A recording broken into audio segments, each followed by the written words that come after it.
South India shopping mall the wedding మంత్ర సరికొత్త wedding collection south India shopping mall.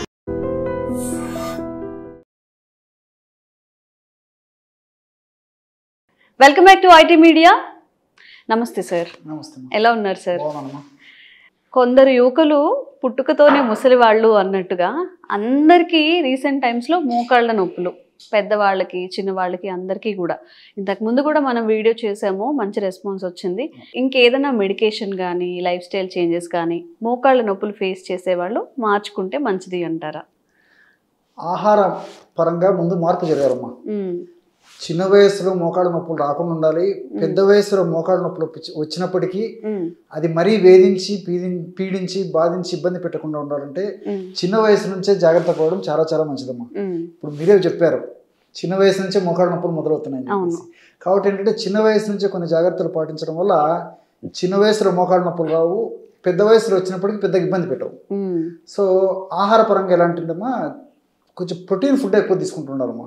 చిన్నపిల్లలకి పెద్దలు ఆ పద్ధతిలో ఆహార విధానాలు అలవాటు చేయాలన్నమాట. ప్రోటీన్ ఫుడ్, తర్వాత న్యాచురల్ ఫుడ్ బాగా అలవాటు చేయాలమ్మా. సో న్యాచురల్ ఫుడ్ అంటే ఈ వెజిటబుల్స్, తర్వాత fruits, dry fruits, dry nuts, ఇట్లాంటివి ఆహారంలో కొద్ది శాతం, అంటే మరి చిన్నపిల్లలకైతే పూర్తి శాతం ఇలాంటివి అంటే వాడు తినడానికి ఇష్టపడరు. కాబట్టి క్రమక్రమంగా అలవాటు చేయాలి. కాబట్టి కనీసం వాళ్ళు తీసుకునే ఆహారంలో ఒక 10% 20% న్యాచురల్ ఫుడ్ అలవాటు చేయడం మొదలు పెట్టుకోవాలి. అట్లే నేను చెప్పినట్టు ప్రోటీన్ ఉన్నటువంటి ఆహారం, ఈ న్యాచురల్ ఫుడ్లోనే చాలా వాటిలో ప్రోటీన్ ఆహారం ఎక్కువ ఉంటుందమ్మా, మాంసకృతులు. సో ఈ విధంగా చేస్తూ ఇంకోటి ఏమంటే సెడెంటరీ లైఫ్ కాకుండా చిన్నపిల్లలకి, మరి స్కూల్ గోయింగ్ పిల్లల నుంచి కూడా కనీసం రోజు ఒక అరగంట గంట సేపు ఏదో ఒక ఎక్సర్సైజ్ వ్యాయామం అలవాటు చేయించాలమ్మా. ఇప్పుడు స్కూల్స్లో చేయించకపోవడం స్కూల్ వాళ్ళ బాధ్యత. బట్ పేరెంట్స్ బాధ్యత ఏం చేయాలంటే వీళ్ళు కంపల్సరీగా మాత్రం రోజు కనీసం ఒక అరగంట సేపు పిల్లలకు ఆ సార్ట్ ఆఫ్ ట్రైనింగ్ ఇవ్వాల్సినటువంటి అవసరం ఉంటుందమ్మా. ఇలాంటి చిన్న చిన్న జాగ్రత్తలు ఇంట్లో పెద్దలు తీసుకోగలిగితే మరి మోకాళ్ళ నొప్పుల సమస్య నుంచి చాలా రక్షణ పొందవచ్చమ్మా. సరే, మరి మోకాళ్ళ నొప్పులు వచ్చాయి, దీనికి చికిత్స ఏంటంటే ఇంతకుముందు కూడా చాలా చాలా వీడియోస్ లో మనం చెప్పాము, అనేక రకాలైన ఫార్ములాస్ చెప్పాము.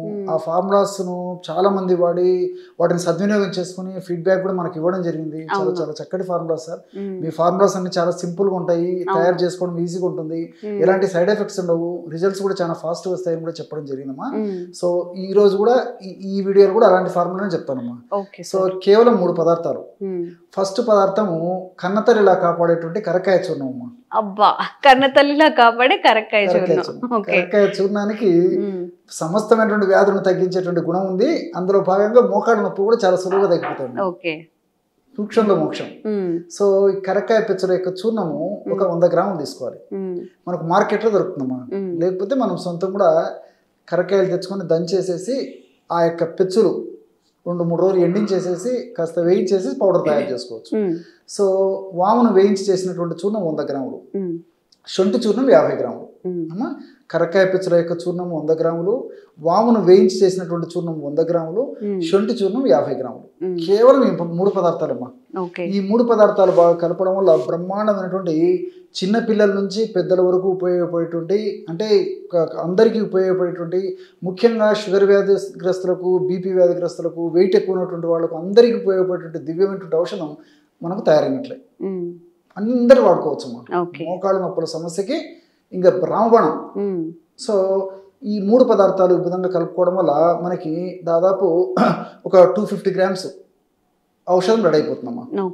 సో ఈ 250 గ్రామ్స్ ఔషధము అంటే 100 గ్రాములు ముందే చెప్పాము కరక్కాయ పెచ్చులు, 100 గ్రాములు వాము వేయించిన చూర్ణము, 50 గ్రాములు శొంఠి పొడి. సో మొత్తం 250 గ్రామ్స్ అయింది కదమ్మా.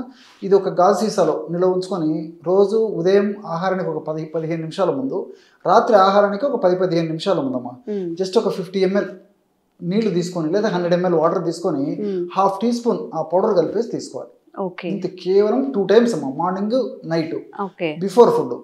ఒకవేళ వయసు చిన్నవాళ్ళు అయితే, అంటే ఏదో 15 సంవత్సరాలు 20 సంవత్సరాల వాళ్ళు కూడా 20-25 సంవత్సరాల వాళ్ళు కూడా ఈ పెయిన్స్ వస్తున్నాయి కదమ్మా, వాళ్ళకైతే 1/2 టీ స్పూన్ సరిపోతుందమ్మా. సో పెద్దవాళ్లకు నేను చెప్పినటువంటి ఈ యొక్క డోసు, మరి చిన్న పిల్లలకి అదే చిన్న వయసు వాళ్ళకైతే పావు టీ స్పూన్ రోజు 2 సార్లు వాడుకున్నా సరిపోతుంది. ఈ విధంగా క్రమం తప్పకుండా రోజు 2 సార్లు వాడుకోవడం వల్ల మోకాళ్ళ నొప్పుల్లో చాలా అద్భుతంగా పనిచేస్తుందమ్మా. మోకాళ్ళ నొప్పుల వల్ల కలిగేటువంటి బాధ, మంట, పోటు, సలుపు, అసౌకర్యము ఇలాంటివన్నీ తగ్గిపోతాయి. అదేవిధంగా ఈ యొక్క ఔషధాల యొక్క ప్రత్యేకత ఏంటంటే ఈ మోకాళ్ళ భాగంలో ఉన్నటువంటి ఈ మజిల్స్ ఏవైతే ఉన్నాయో మజిల్స్ కండరాల స్టిఫ్నెస్ తగ్గించేస్తాయమ్మా. కండరాలలో మంచి చైతన్యాన్ని కలుగజేస్తాయి. సంకోచ వ్యాకోచాలను బాగా కలుగజేసేసి ఆ కండరాల భాగంలో కీళ్ళ భాగంలో బ్లడ్ సర్క్యులేషన్ బాగా ఉపయోగపడతాయమ్మా ఈ యొక్క నేను చెప్పినటువంటి ఔషధాలు కూడా. అంతేకాకుండా ఈ మోకాళ్ళ భాగంలో కార్టిలేజ్ అనేటువంటి ఒక మృదులాస్థిని దెబ్బతినకుండా ప్రొటెక్ట్ చేస్తాయి. అదేవిధంగా ఫ్లూయిడ్ ఉత్పత్తి అవుతుంటుంది, గుజ్జు అంటారు. ఆ మోకాళ్ళ గుజ్జు బాగా ఉత్పత్తి అయ్యేందుకు, అదేవిధంగా త్వరగా తగ్గిపోకుండా ఉండేందుకు కూడా ఈ యొక్క ఔషధాలు కాపాడుతాయి. ఈ విధంగా మల్టిపుల్ బెనిఫిట్స్ ఉంటాయమ్మా. అంటే కీళ్ళకు సంబంధించినటువంటి ఈ యొక్క సెల్స్ కణాలు దెబ్బతినకుండా రక్షించేందుకు, అదేవిధంగా ఎముకలకు సంబంధించినటువంటి కణాలు దెబ్బతినకుండా రక్షించేందుకు, కండరాలకు సంబంధించినటువంటి కణాలు కణజాలను దెబ్బతినకుండా రక్షించేందుకు సదా కాపాడుతూ సదా రక్షిస్తుండేటువంటి పరిస్థితి ఈ 3 ఔషధాల్లో ఉందమ్మా. ఆధునికంగా మనం ఆలోచించినప్పటికీ ఈ యొక్క కరక్కాయ పెచ్చులలో ఈ కెఫిక్ యాసిడ్, అదేవిధంగా చెబురిక్ యాసిడ్, అదేవిధంగా అర్బినోగెలాక్టాన్స్ ఇలాంటి అనేక రకాలైనటువంటి రసాయన పదార్థాలు ఉన్నట్లు అధ్యయనాల ద్వారా కూడా రుజువు చేశారమ్మా. సో ఈ యొక్క అర్బినోగెలాక్టాన్స్ యొక్క గుణం ఏంటంటే యాంటీ ఇన్ఫ్లమేటరీ ఏజెంట్గా పనిచేస్తాయి. మోకాడు నొప్పులు అనేటువంటి సమస్య ఉందంటే ఆ మోకాడు నొప్పుల సమస్య ఉన్నప్పుడు ఆ భాగంలో కొన్ని రకాలైనటువంటి TNF ఆల్ఫా, ఇంటర్లికిన్స్, సైటోకైన్స్ అనేటువంటి రసాయన పదార్థాలు ఉత్పత్తి అవుతుంటాయమ్మా. ఇవన్నీ హానికారకమైనటువంటి పదార్థాలు. ఈ యొక్క పదార్థాల ఉత్పత్తిని తగ్గించేందుకు ఈ అర్బినోగెలాక్టాన్స్ అనేటువంటి రసాయన పదార్థాలు కరక్కాయలు ఉన్నాయి కాబట్టి అవి పనిచేస్తాయమ్మా. అదేవిధంగా వాములో థైమాలు, థైమోక్వినాల్ ఇలాంటి రసాయన పదార్థాలు కూడా ప్రత్యక్షంగా పరోక్షంగా ఈ నొప్పి తగ్గేందుకు, అదేవిధంగా మోకాళ్ళ భాగంలో ఆ మోకాళ్ళ యొక్క భాగాన్ని కీళ్ళ భాగాన్ని ఆరోగ్యవంతంగా ఉంచేందుకు ఉపయోగపడతాయి. అట్లే ఈ శొంఠిలో ఉన్నటువంటి జింజరాలు, షాగోలు అనేటువంటి రసాయన పదార్థాలు కూడా నొప్పి తగ్గించేందుకు ఉపయోగపడమే కాకుండా కీళ్ళ భాగాన్ని ఆరోగ్యవంతంగా ఉంచేందుకు ఉపయోగపడతాయి. సో మల్టిపుల్ బెనిఫిట్స్ ఉంటాయి కాబట్టి క్షేమదాయకంగా వాడుకోవచ్చు. దీర్ఘకాలం పాటు వాడినప్పటికీ అన్ని సైడ్ బెనిఫిట్స్ ఉంటాయి, ఎలాంటి సైడ్ ఎఫెక్ట్స్ ఉండవు.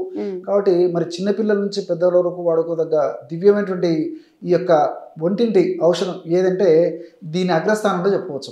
ఓకే, సో ఎవరైనా కానీ మోకాళ్ళ నొప్పులతో బాధపడుతున్నా పెద్దవాళ్ళు కానీ చిన్నవాళ్ళు కానీ డోసేస్లో చిన్న మార్పులు చేసుకొని ఎవరైనా యూజ్ చేయొచ్చు. తప్పకుండా యూజ్ చేయండి. ఒక 1 month 2 monthsకి మీకు రిజల్ట్ వస్తుంది.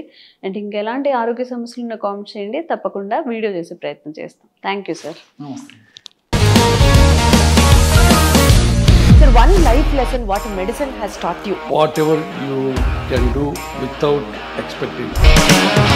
But I really believe మన పాజిటివ్ యాటిట్యూడ్ ఉంటేనే మనం ఏదైనా సాధించగలం. గట్ ని మనం కరెక్ట్ గా డీల్ చేసినట్లయితే అది మనకి పాజిటివ్ హార్మోన్స్ ని రిలీజ్ చేస్తుంది. షుగర్ వచ్చిన వాళ్ళ పరిస్థితి ఏంటి? పొట్ట దగ్గర పెరిగితే దాన్ని ఆండ్రాయిడ్ అంటారు, ఆండ్రాయిడ్ ఫోన్ కదా. అసలు థాట్స్ ఎందుకు వస్తాయి? బ్రెయిన్ డెడ్ అంటే దానికి ప్రపంచం అంతా కూడా కొన్ని నిర్దిష్టమైనటువంటి లక్షణాలు.